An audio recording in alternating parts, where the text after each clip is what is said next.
오늘 말씀을 전하기 전에 한 가지 이야기를 드리고 싶은 게 있는데, 혹시 여러분은 얼마나 자신의 이 기억력을 신뢰하십니까? 나는 누가 생각해도 기억력 하나는 기똥차다 하시는 분 있으세요? 없습니까? 신방을 하니까 그냥 나이가 들면 들수록 자꾸 이자 빈다 하세요. 네, 그렇죠. 근데 간혹 보면 내가 기억력 하나만큼은 진짜 다른 사람은 못지 않다라고 얘기하시는 분들이 있어요. 그런데 여러분, 혹시 이 기억이라고 하는 것이 과연 신뢰할 만한 것인가라는 생각 혹시 해보셨습니까? 거짓 기억 증후군이라는 말이 있어요. 혹시 들어보셨는지 모르겠습니다. 미국에서요, 실험을 했어요. 이런 열기구 속에 어른과 아이가 타고 있는 사진을 보여주면서요, 이 사람들에게 이 열기구를 탄 적이 있다면 그때의 일을 상세하게 좀 이야기해 주세요 라고 설문조사를 했어요.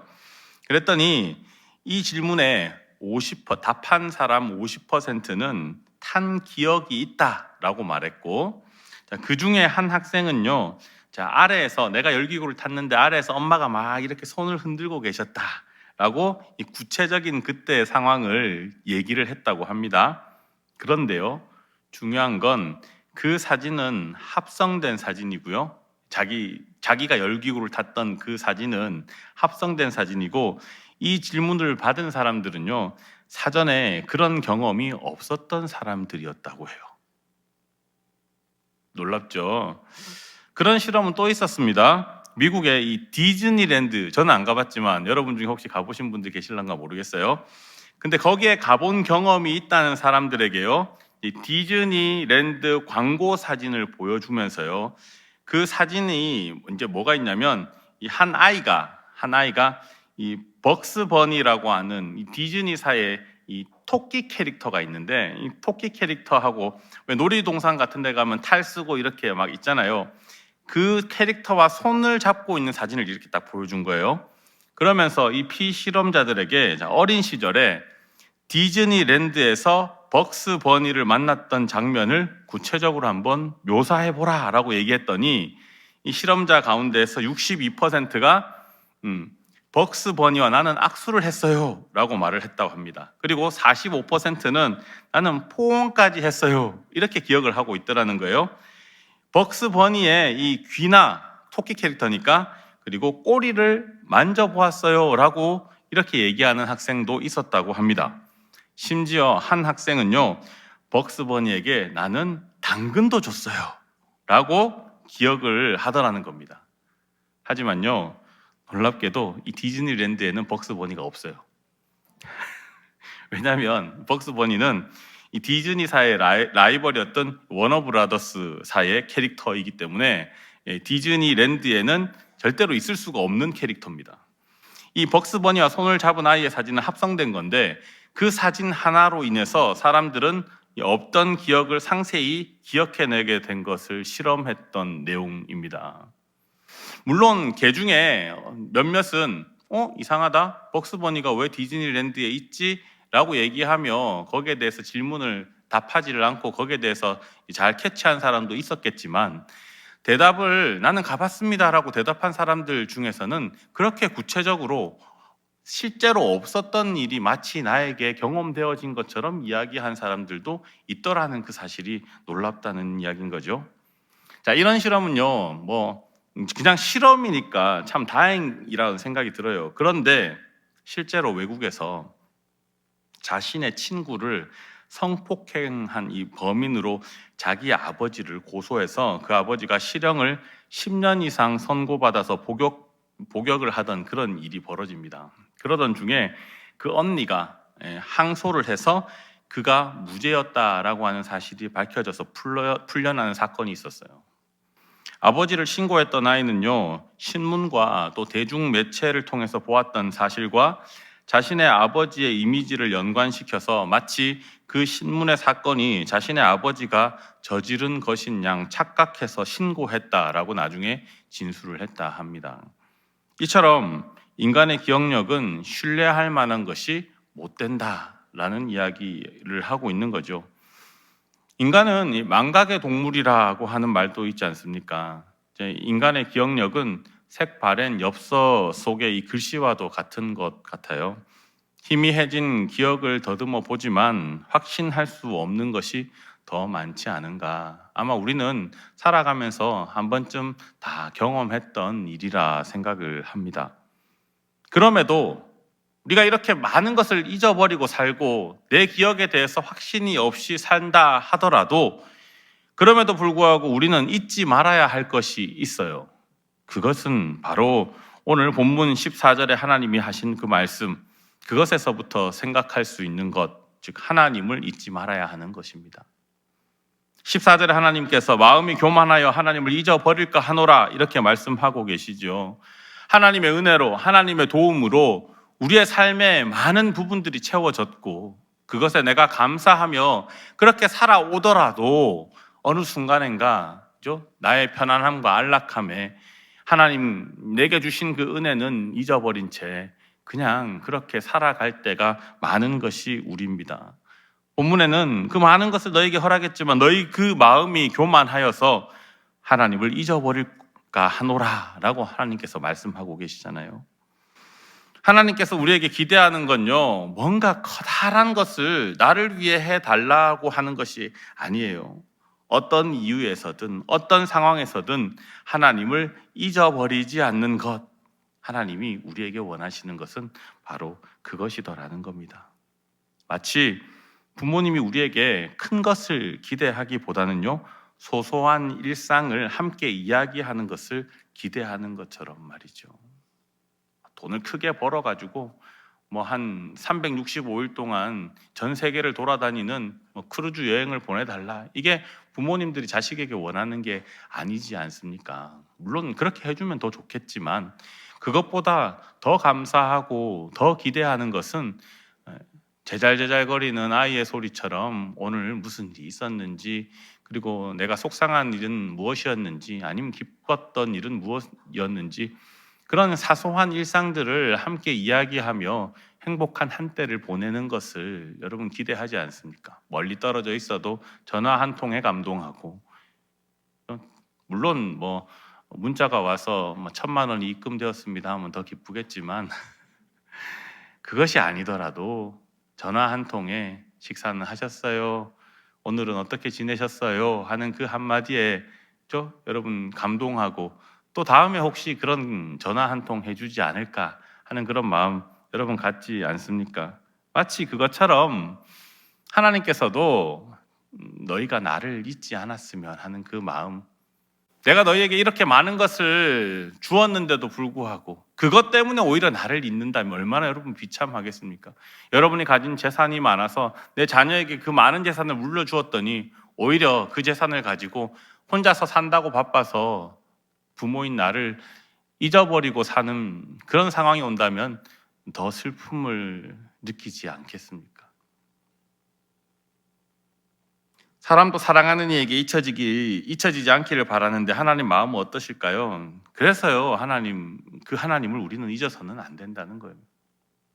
그리고요, 하나님은 그래야 한다고 또 우리에게 말씀하십니다. 그러니 오늘 우리는 하나님께서 어떤 분이신지 또 무엇을 잊지 말아야 하는지에 대해서 함께 나누고 은혜를 받기를 원합니다. 첫째, 우리가 어떤 하나님이신지를 잊지 말아야 하느냐? 첫째는 건져내신 하나님이심을 잊지 말아야 합니다. 뭐라고요? 건져내신 하나님이심을 잊지 말아야 한다. 하나님은 우리를 어디서부터 건져내셨습니까? 본문에서는 우선 애굽 땅 종되었던 곳에서부터 건져내신 하나님에 대해서 말씀하고 있잖아요. 여러분, 종이 뭐예요? 종. 벨입니까? 아니죠. 그죠? 하인을 얘기하는 거잖아요. 종은요, 자신의 의지와는 상관없이 주인이 시키는 대로 살아가야 합니다. 의사의 결정권이 없으며 행한 만큼의 대가를 받을 수도 없어요. 왜냐하면 진짜 소유물이기 때문에 그래요. 일꾼이라고 하면 그 일한 만큼의 대가를 받겠지만 종은 내 모든 권리들이 그 주인에게 값을 지불되어서 이게 뭡니까? 이게 팔려버렸기 때문에 내가 가질 수 있는 것이 아무것도 없는 상태이잖아요. 흔히 쓰는 표현을 빌리자면 종에게는 자유가 없다는 겁니다. 그것이 아주 종에 대해서 쉽게 표현할 수 있는 말일 거예요. 여기서 자유가 없다는 것은요, 어디로부터의 자유가 없음을 이야기하는 것인데, 어딘가에 속박되어 있다는 것을 의미합니다. 근데 생각해 보면요, 우리가 바로 어디에 속박되어 있어서 자유롭지 못한 상황 아닙니까? 우리의 삶에 얽매고 있고, 또 가족, 친구, 주위 사람들의 시선으로부터 얽매여 있고, 또 그것 때문에 자유롭지 못한 삶을 살아가고 있는 것이 현실입니다. 그리고 요즘 애완견 그리고 애완묘 많이 키우시잖아요. 가만히 보니 그것 때문에 놀러도 못 가고, 그것 때문에 친구 만나러 갔다가도 다시 막 집으로 돌아와야 하고, 하다못해 내가 내 삶에서 같이 반려하고자 하는 그것들 때문에도 얽매여서, 또 혹은 가족들에게, 자녀들에게 또 얽매여서, 때로는 다른 누군가의 시선에 내가 자유롭지 못하게 행동할 수밖에 없는 그런 상황에 살고 있는 것이 우리의 현실입니다. 뿐만 아니라 이 세상을 살아가는 사람들을 우리는 흔히 돈의 노예라라고 표현을 써가지 않습니까? 그런 것처럼 이것이 우리를 속박하고 있고, 그것 때문에 내가 인간답게 살아야 하고, 또한 하나님께서 우리에게 말씀하신 것들을 쫓아 살아가야 함에도 불구하고 그러지 못하고 살아가고 있는 현실을 우리는 직시해야 한다는 말인 거예요. 이 시대가 우리를 그렇게 만들었다 생각하지만, 실제로 하나님께서는요, 우리에게 이미 말씀하시기를 종 되었던 곳에서부터 건져내었다라고 얘기합니다.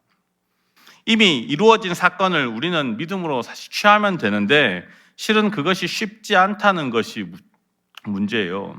이미 하나님께서는 우리를 종의 신분에서부터 해방시켜 주셨기 때문에 우리는 더 이상 하나님을 섬김에 있어서 어떤 것으로부터 얽매이지 않아도 됩니다.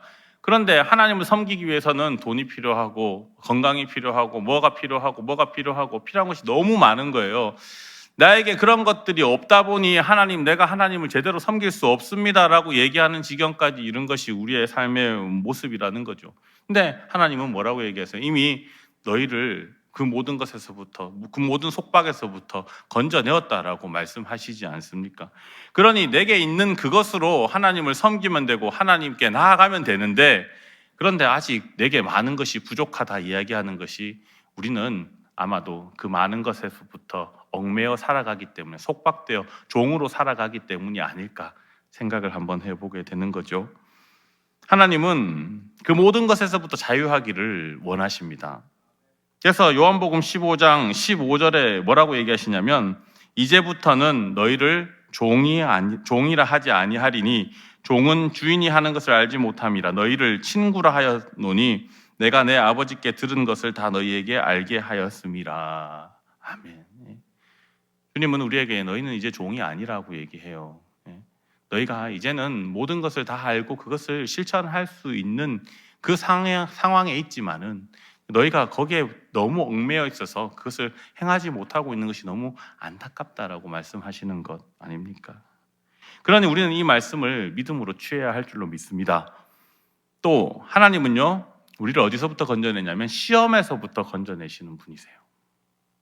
우리가 살면서요, 너무 많은 어려움을 겪는데, 그 어려움 중에서는 나의 잘못으로 인해 받게 되는 어려움도 있겠죠. 내가 실수했으니까 그 실수 때문에 받는 어려움이 있을 거예요. 군인이 전쟁에서 승리할 수 있게 하기 위해서 자체적으로 가지는 훈련으로 인해서 받는 어려움을 생각해 보면, 내가 실수하지 않아도 더 나은 모습으로 좀 더 강한 그 무엇을 얻기 위하여서 스스로 단련하는 그것 때문에 받는 어려움도 사실 또 있습니다. 그것을 한번 생각해 보자는 거예요. 본문 15절에 보면 하나님께서 이스라엘 백성들을, 하나님의 백성을 광야로 인도해 그곳을 지나가게 하셨잖아요. 광야는요, 시험의 장소이고요, 그곳에서 실제로 이스라엘 백성들은 이 가나안을 정복하기 위한 고된 훈련을 받은 거예요. 그 훈련이 막 군사 훈련을 말하느냐? 아니죠. 그곳에서 하나님만을 의지하는 훈련을 받은 거예요.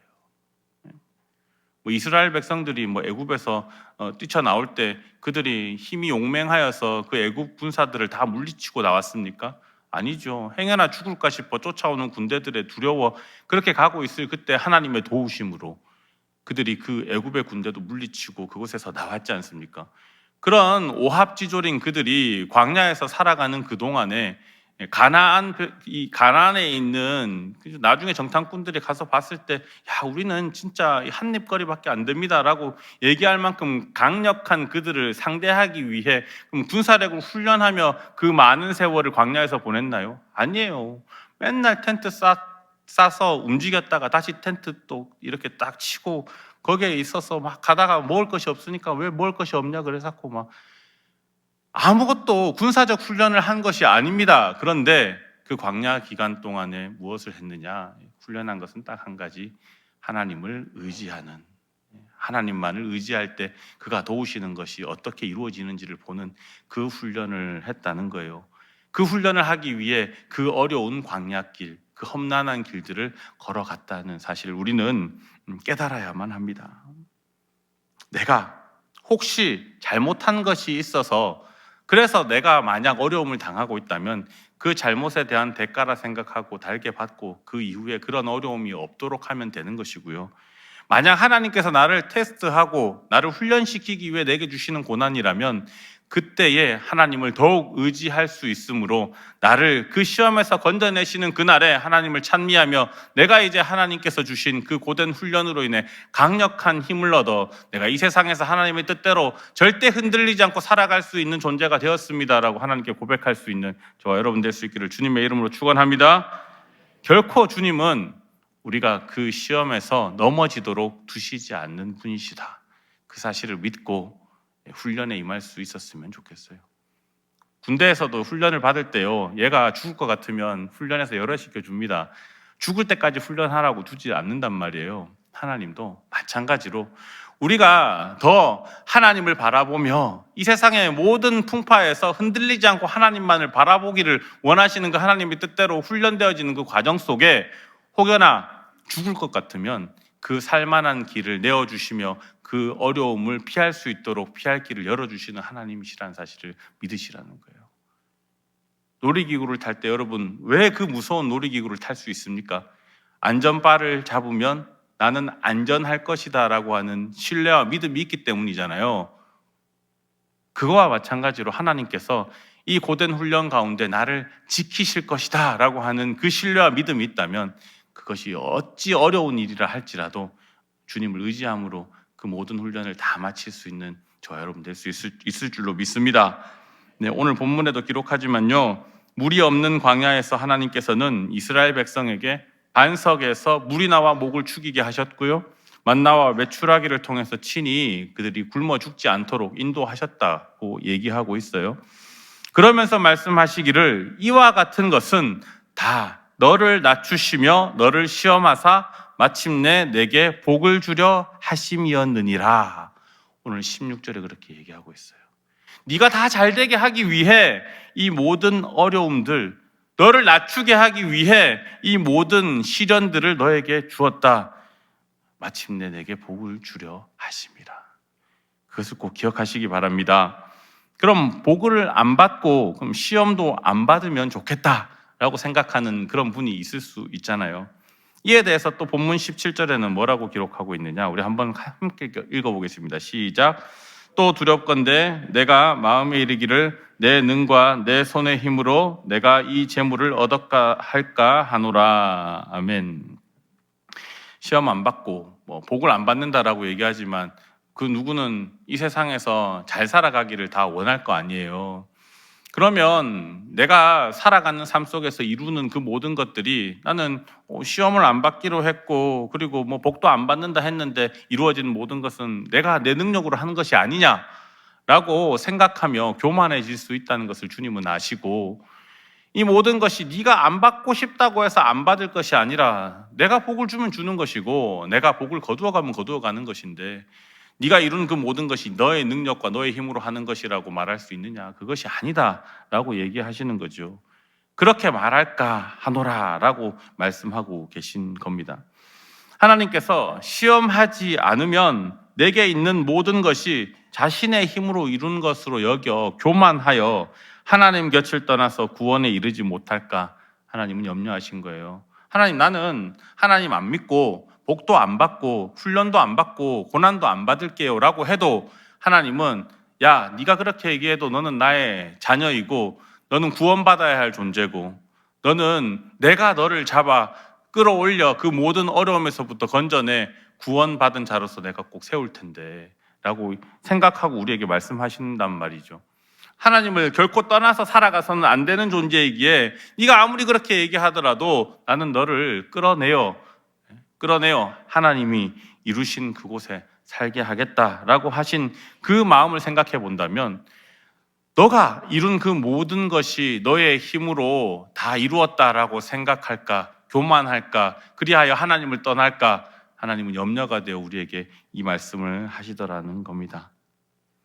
어쨌든 다행인 것은요, 하나님께서는 이런 테스트 또 이런 시험에 대해서 본문과 마찬가지로 감당할 만한 시험을 주신다.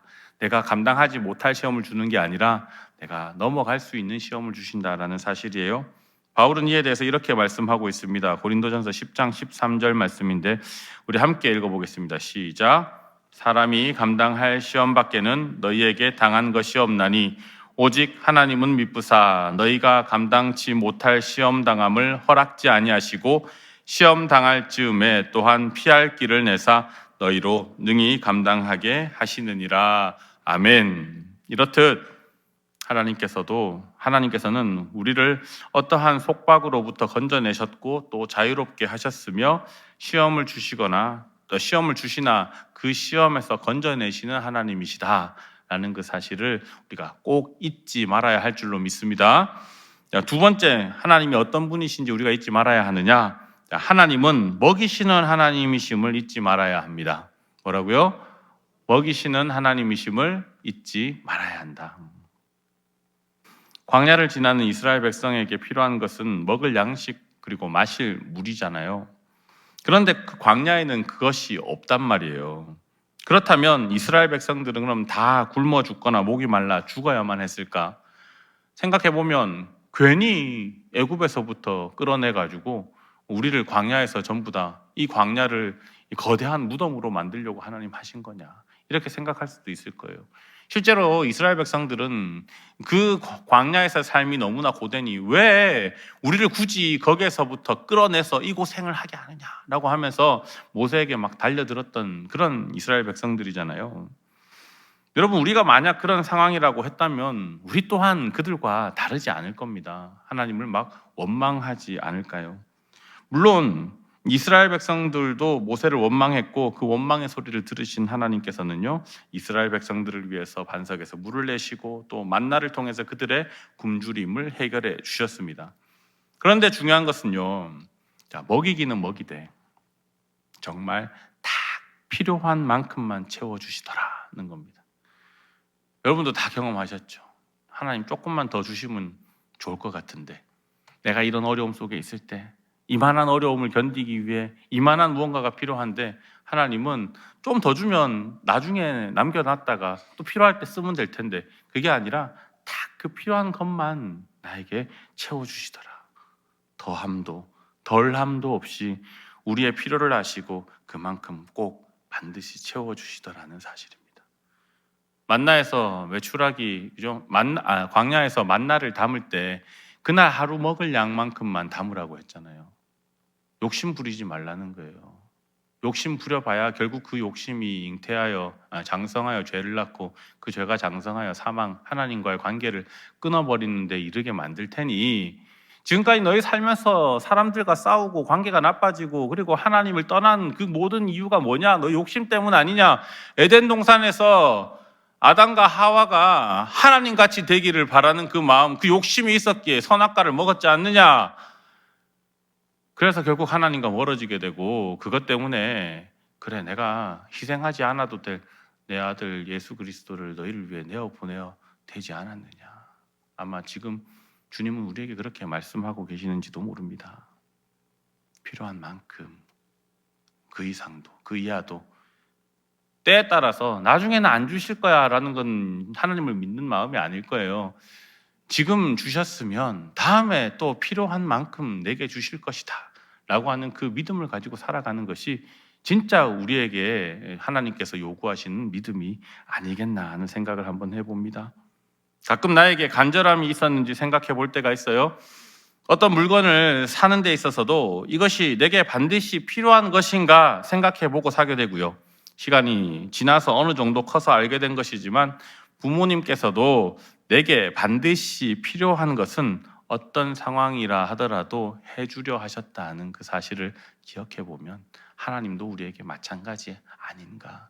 내게 꼭 필요하다면 그게 무엇이든지 반드시 주실 것이다. 하지만 내게 주시지 않는 이유는 그것이 내게 지금 필요하지 않거나 아니면 영원히 필요하지 않기 때문에 오히려 하나님과의 관계를 망치고 하나님과 멀리 떠나버리게 할 그것이기 때문에 주시지 않는 것은 아닐까. 우리는 충분히 그것을 생각해 볼 수 있는 믿음에 이르러야 될 줄로 믿습니다. 그래서 오늘 마태복음 7장 11절에 보면요, 주님은 이렇게 말씀하세요. 너희가 악한 자라도 좋은 것으로 자식에게 줄 줄 알거든 하물며 하늘에 계신 너희 아버지께서 구하는 자에게 좋은 것으로 주시지 않겠느냐. 물론 이 말씀 이후에 내용을 보면 이 좋은 것이라고 하는 것은 성령님을 말하는 거거든요. 우리 삶에 있어서 가장 필요한 것은 세상의 물질도 아니고 건강도 이 모든 것도 아니라 오직 하나님을 알 수 있게 하는 우리 성령님, 하나님과의 관계를 돈독하게 하는, 하나님과 함께 동행하게 할 수 있는 그 성령님, 그것이 너희에게서 가장 좋은 것이다라고 말씀하신 구절이기는 해요. 어쨌든 중요한 것은 하나님께서는 우리에게 가장 필요한 것을 주신다. 그 사실을 우리는 기억해야 된다는 이야기인 거죠. 그리고 우리는 이 말씀을 믿음으로 받아들이고 있는지 그것을 우리는 생각해 보아야 할 줄로 믿습니다. 그러니 그 무엇보다도 중요한 것은 하나님께서는 그 필요에 따라 반드시 우리를 먹이시는 하나님이시라는 사실을 잊지 말으라 라고 하신 그 말씀을 기억할 수 있는 저와 여러분 될 수 있기를 간절히 바랍니다. 세 번째로 우리가 잊지 말아야 될 하나님은 뭐냐? 우리가 섬겨야 할 이가 하나님이심을 잊지 말아야 한다 라고 말씀하고 계세요. 18절에 보면 내 하나님 여호와를 기억하라 명령하고 있습니다. 여호와를 기억하고 그가 너에게 재물 얻을 능력을 주셨고 또한 이와 같이 하심은 너 이 조상에게 맹세한 언약을 오늘과 같이 이루게 하려 하심이라 라고 얘기하신 그것을 믿음으로 고백한다면 그 믿음대로 우리는 주님께서 허락하신 것을 누릴 수 있게 될 줄로 믿습니다. 하나님은 언약의 하나님이시잖아요. 이미 내 믿음의 선조들에게 약속하신 그것들을 지금 내 대에 하나님께서 이루시려 할 그때, 여러분이 만약 기도를 했는데 지금 내 대에 이루어지지 않는다면, 그런데도 불구하고 그것은 반드시 우리의 삶의 어느 모습에든 이루어져야 하는 그것이라고 한다면 그때가 언제일까요? 내 후대의 어느 때인가는 이루어지지 않겠습니까? 끊임없이 믿음으로 고백하며 하나님께 간절히 기도할 때 그것이 이루어진다면, 그것을 놓치지 않고 끝까지 주님 앞에 매달리며 기도한다면 내가 내 때에, 그건 때가 아니라 하나님이 정하신 때가 아니라 이루어지지 않는다 하더라도 내 자녀의 때 혹은 내 손자의 때에, 내 후대에 그것이 이루어질 그때가 있을 거라는 거예요. 여러분의 믿음의 선조가 기도했을 때 그때 이루어지지 않은 일이 지금 내 대에 이루어진 것도 분명히 있을 겁니다. 그것처럼 하나님께서는 우리에게 허락하신 것을 누릴 수 있게 그 약속을 지키시는 하나님이시라는 겁니다. 하지만 19절에서요, 그 반대의 상황을 가정해서 경고하고 있습니다. 하나님 여호와를 버리고 우상을 숭배하면 멸하시겠다. 이는 이미 하나님께서 모세를 통해 십계명을 주실 때 말씀한 거예요. 그런데 하나님께서는요, 다시 한번 모세를 통해서 이 사실을 상기시킵니다. 그 이유는 어쩌면 우리의 좋지 않은 기억력 때문일런지도 모릅니다. 사실 우리가 말씀을 계속해 상고하고 계속해 읽어야 하는 이유도요, 이 하나님과의 약속을 잊지 않기 위해서 아니겠습니까? 어제 세례 교육을 했는데 성경은 구약과 신약으로 나뉘어져 있다. 그래서 구약은 옛날 언약이고 신약은 새로운 언약이다. 이렇게 가르쳤어요.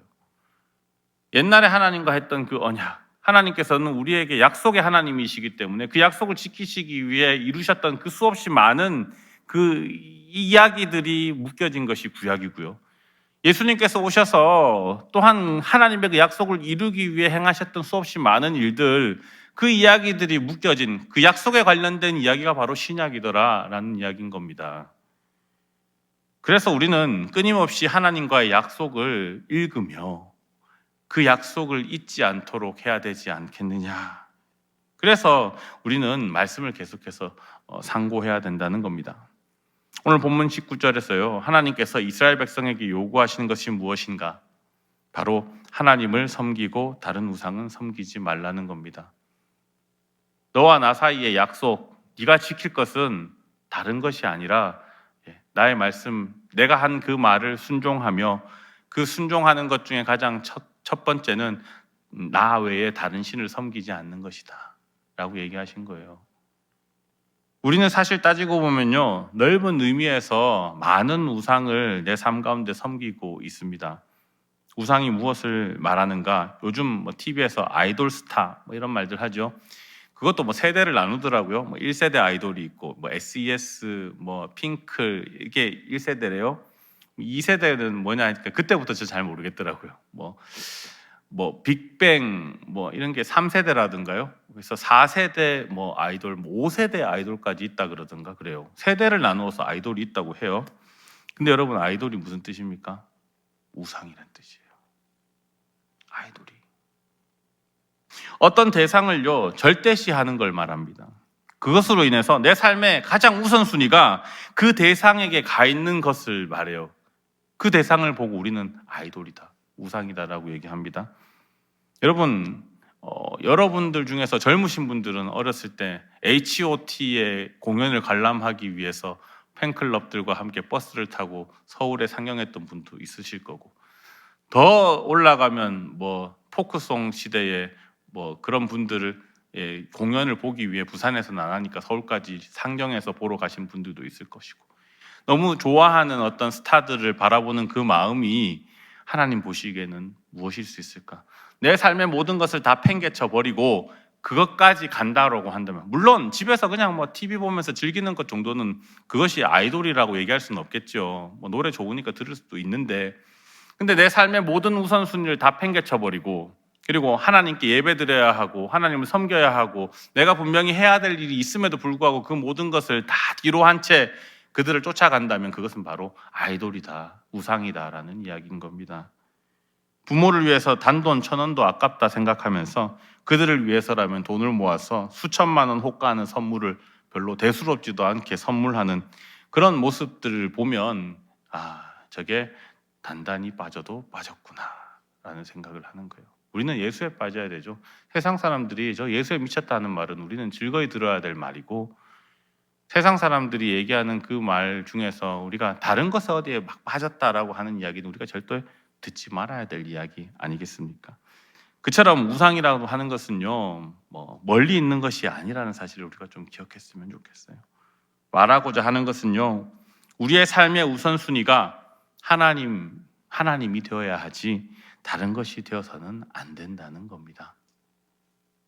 예수님께서 베드로에게 네가 나를 사랑하느냐라고 물어보셨던 것처럼 우리에게 그렇게 물어보신다면 여러분 무엇이라고 대답하겠습니까?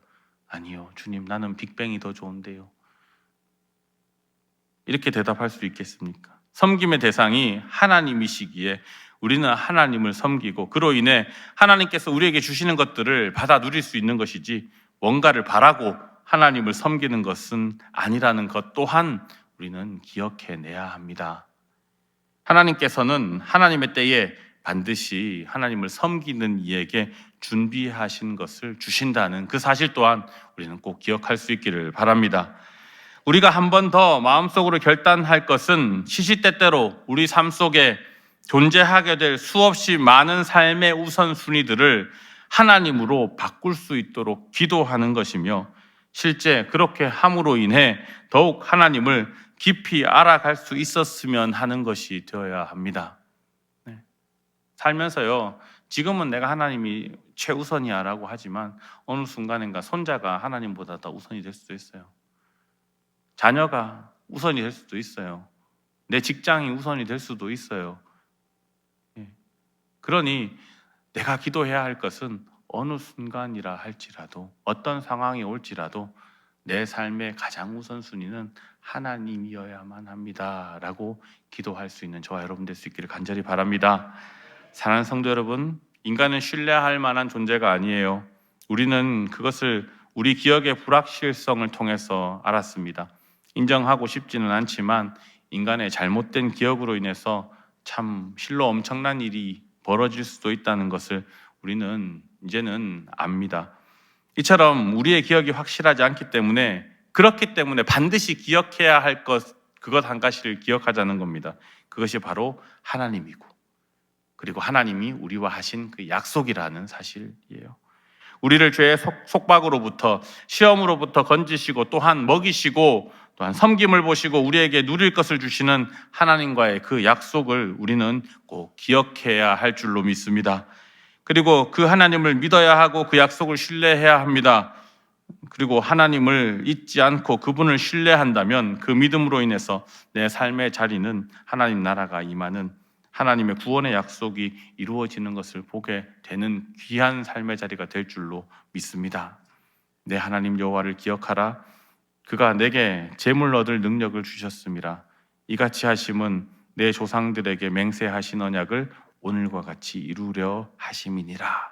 이 말씀, 그 말씀처럼 늘 삶 속에서 하나님을 기억하여 선하고 바른 길, 구원받은 자의 삶의 자리에 있는 우리 모두가 되기를 주님의 이름으로 축원합니다.